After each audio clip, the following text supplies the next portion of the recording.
Hello and welcome to a more freeform take on Eurobits, where we look at the top 5 ninja games available on the Master System. As we all know, ninjas are extremely popular in popular culture, especially in the 80s, but they've never kinda outstayed their welcome like zombies, so it's more than expected that a good few games either feature them as enemies, or as plot point, or as player characters, and today we will be looking at 5 games that feature ninjas as a protagonist. If you're wondering how many ninja games there are on the Master System, there are actually 6. So, one got the boot. Spoilers, it's Shadow Dancer for the Sega Master System. It's really bad. It is one of the worst Shinobi games I have played in my life. Anyway, moving on to number 5, the Cyber Shinobi. So, this is a game I always wanted as a kid, and I'm very fortunate to never have gotten it, because it is not that great. I saw it in a magazine ad, and I had played a lot of the original Shinobi, and I was like, oh man, if Shinobi is this good, then something called the Cyber Shinobi, that has to be better, right? Like the logic is sound there for a child. If it's cyber, it's like much better. Well, if you just thought like, oh, they just slapped the name Cyber Shinobi, and then we're done with it. No, they went all the way. Like, you're not fighting Z, you're fighting Cyber Z. Like, everything in the world is cyber. The game is set in 2XXX. I'm kind of surprised it's not set in the year Cyber 2XXXX. But it is sadly not a good game. It is the second worst Shinobi game on the Master System. Most definitely, and it doesn't even play like a Master System game. If you're familiar with MSX games and how like clunky they can be, like, and how kind of off they look, this is kind of the same thing. This game kind of goes to town on the entire Master System idea of let's use background tiles for sprites, and you know, sometimes that works really well on the Master System, and this is not an example of that working well. It plays a bit differently than regular Shinobi. You get power-ups, like you have like a power bar that increases your damage dealt, which is completely unnecessary, and if that power bar is not higher than 1, you're gonna take forever to kill anything. It has a ninjutsu meter where the higher the meter is, the more damage you do. And it has a ammo counter, which works kind of weirdly, where like the bar fills up several times, and every time it fills up, you get a stronger weapon. But then when you end up using the stronger weapon and it depletes, it goes back to a full bar of the next weakest weapon. And one of the two worst reasons. Biggest reasons this game is like really bad. One, when you encounter a chunk of enemies, it does not let you progress. It'll literally just go, no, you have to kill all these guys or gals, or cyber people, I don't know. You have to kill all of them, otherwise the screen just won't scroll. And sometimes it gets obnoxious to the point of you kill a bunch of people, or cyber people, I'm just gonna call them cyber people. You kill a bunch of cyber people, you move literally 5 steps, and then new ones spawn, and the screen stops again, and you just can't advance. They were just like, oh no, we designed this game so that people can just bum rush it, so we're gonna force scrolling off until they kill every single painstakingly placed enemy. The second part is something I don't recall the last time I've seen something like this. This is actually just genuinely ridiculous.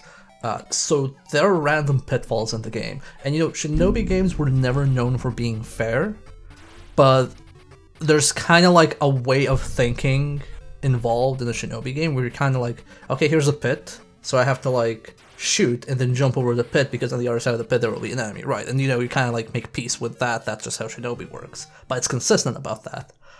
Whereas in this one, like, you're just walking and the ground collapses underneath you. There are no tile tells. There's like in one stage maybe has a tile tell, but like the ground collapses underneath you. It happens so fast, like you need a split-second reaction speed, otherwise you cannot jump high enough to save yourself. And it gets like, sometimes it's like just a steel beam and it falls down, and you're kind of like, okay, I guess the beam didn't have support. Maybe it is my fault. But then you go into the like section where there's a boats and there's the containers, and you're walking in a container, and this stack of containers just collapses down. And I was like, okay, maybe there wasn't a floor beneath the containers. I couldn't see. The screen isn't that big. But no, like there was one part where you could see like a concrete like floor and the container stacked on top of it, and I just the container just like sank. It just really good. This is one of the like worst Shinobi games I have played in my life, which is really like bad that it's on a top 5 list, but it's essentially a participation trophy, and it is probably the only actually bad game on this list. So for number 4 we have The Ninja.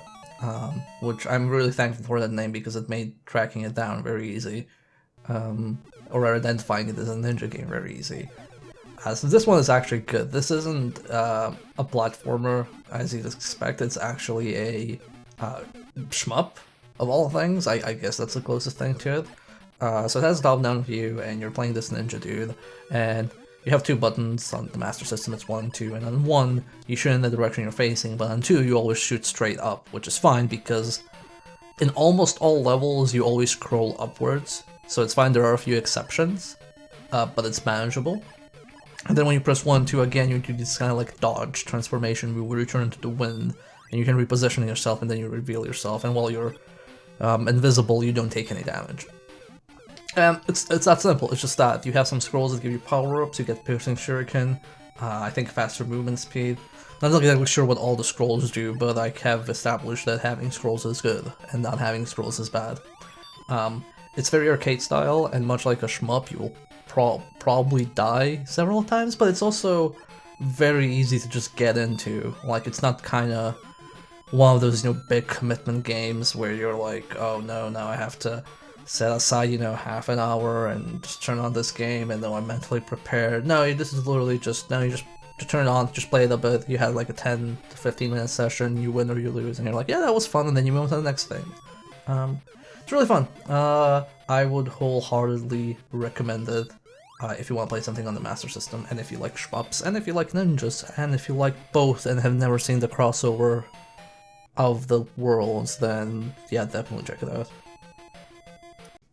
And on number 3 we have Shinobi. So Shinobi, I played this game to death. So when I got a Master System, I had 2 games on me. One was Alex Kidd Miracle World that was built in, and the other was Shinobi. By the way, check out the Alex Kidd Miracle World Eurobits episode, that's really good.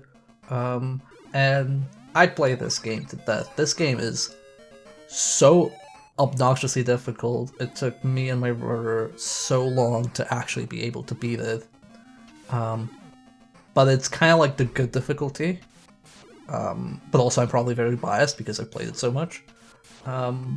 So this one this is a port of the arcade game, and it's very different from the arcade game. Like, the level layout is the same, or a level sequencing, there are some changes in the layout, but it adds a lot of things to make it a bit easier. So there's like a power-up system, a health system, the ninjutsu system is more elaborate. You don't have to save all kids that are hostages to complete a level. You can just keep on going, and it's I think I like it more than the arcade game. I think the arcade game is a bit more obscene with the one-hit kills and some other stuff, but it's also a very different pace. Like, the arcade game is kind of along the lines of you're just throwing a ton of shuriken and just moving forward, and it feels more frantic, whereas this one is more calculated, and a lot of the mood and pacing that this port establishes is carried over in for Shinobi games. And like I said, the kind of logic of a Shinobi game is where would be the worst place to place an enemy. And it's not as weird as playing Ninja Gaiden, like on the NES, where you're just walking and just you jump over a pit and then an eagle just swoops in and hits you and you die. And if you didn't know the eagle would spawn there, you're just dead. Here it's a bit more transparent, and more consistent. It kind of goes okay, there's a pit, there's probably an enemy on the other side of the pit, so I'm going to just shoot my shuriken as I jump, and that'll give you, and that'll cover you, and you'll be able to complete the jump without the enemy actually messing you up.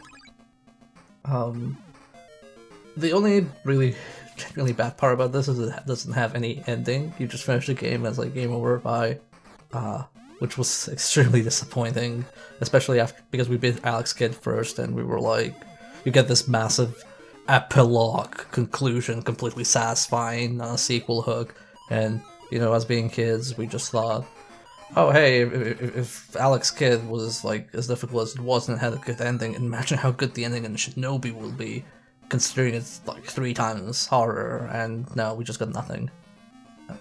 But I feel like it's a game you can definitely appreciate once you played it enough. It's very much about learning layouts, optimizing your play, especially because a lot of things are like very consistent. It's one of those games where RNG isn't that much of a factor. That said, the 3rd boss fight, Mandara, probably the worst boss fight in any video game. I still get massive anxiety whenever I fight it. That is like the worst thing ever.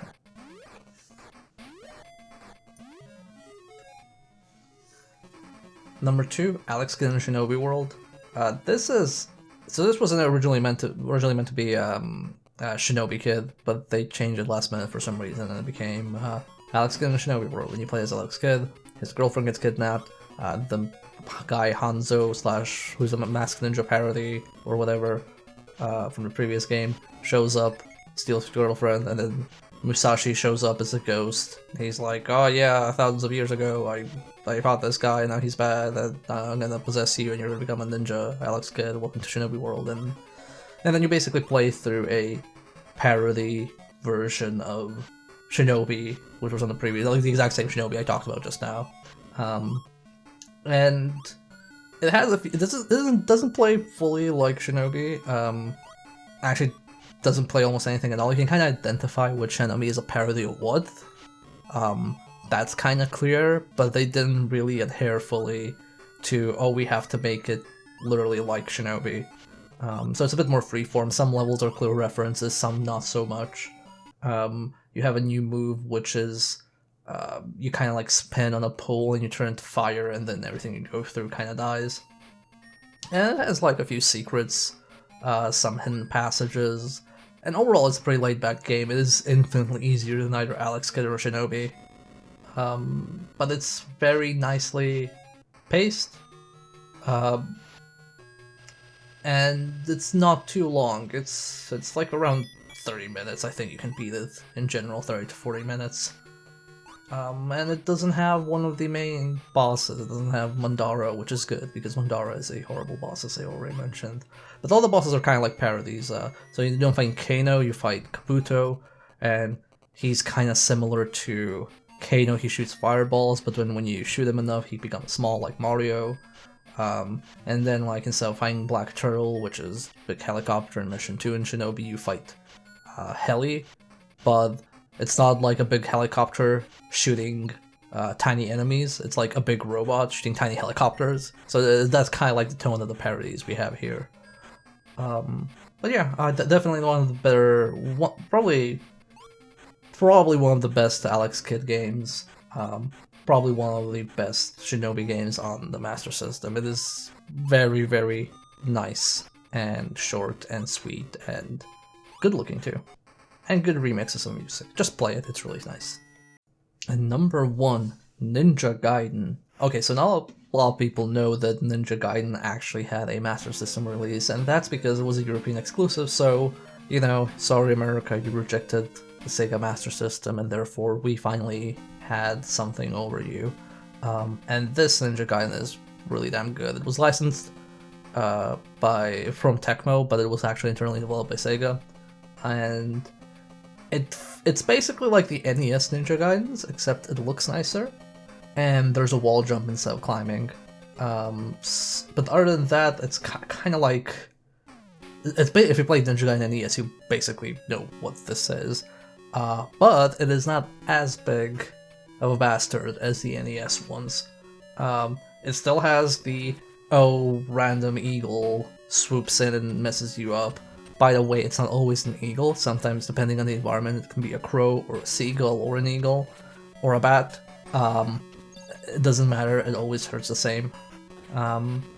it has some weird moments where it kind of like transitions very abruptly between screens. So you'll have, you'll have smooth scrolling horizontally, and then you'll jump upwards, and it'll just transition to a new screen. You're kind of like, okay, maybe they didn't get like horizontal and vertical scrolling at the same time working properly. But sometimes it even happens horizontally. Like you kind of like climb up and move to the edge of the screen, and all of a sudden there's a new edge of the screen, and it's super smooth. And if you aren't careful, there might be a pitfall right after it.